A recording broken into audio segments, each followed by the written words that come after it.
mois d'abstinence, mais surtout période de petite folie alimentaire, si vous me permettez l'expression.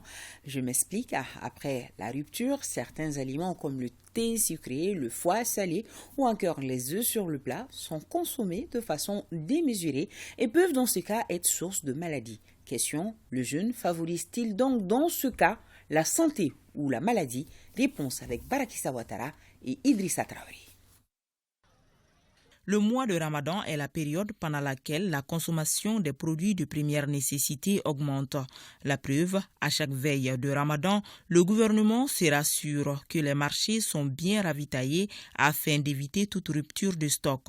Le sucre, le sel, l'huile et les dattes sont les plus consommés. Certaines familles doublent, voire triplent, leur consommation durant cette période. La famille Keïta à Djikoronipara ne fait pas exception. D'habitude, nous consommons un demi-kilo de sucre chaque matin pour la bouillie, pour le petit déjeuner.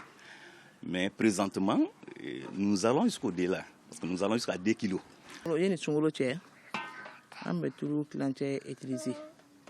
Avant le ramadan, on consommait un demi-litre d'huile par jour.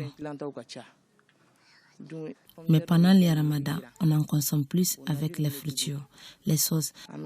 On peut donc aller d'un demi-litre à 2 litres par jour. Selon M. Keïta, cette forte consommation sert à compenser le temps de jeûne dans la journée. Parce que toute la journée, on ne boit pas de l'eau, on ne mange pas non plus. Donc, les réserves qu'on a que le corps a, donc ça permet effectivement de compenser un peu ce déséquilibre-là alimentaire-là. Voilà. Mais notre endocrinologue nutritionniste n'est pas du même avis. En ce qui concerne la consommation de l'huile, du sucre et du sel, c'est déconseillé même en dehors du mois de Ramadan, mais beaucoup plus au cours du mois de Ramadan. Les musulmans qui jeûnent, qui consomment beaucoup de sel, il faut savoir que le sel demande beaucoup d'eau.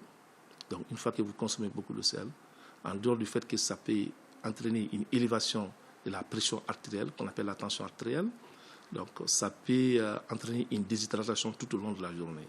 Pareil pour le sucre. Sa forte consommation peut entraîner une élévation accrue de la glycémie.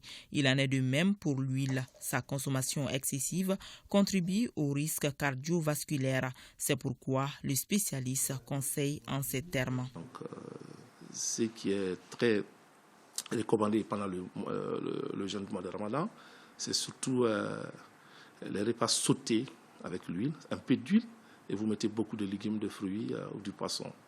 Maintenant, vous faites cuire les aliments au four ou vous faites griller les aliments. C'est ce qui est recommandé pendant le mois de Ramadan et pour éviter de consommer une grande quantité d'huile.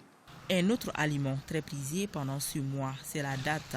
Si elle est conseillée religieusement et traditionnellement, elle l'est également sur le plan sanitaire. Il faut savoir que consommer la date, c'est un aliment qui est très riche en fibres.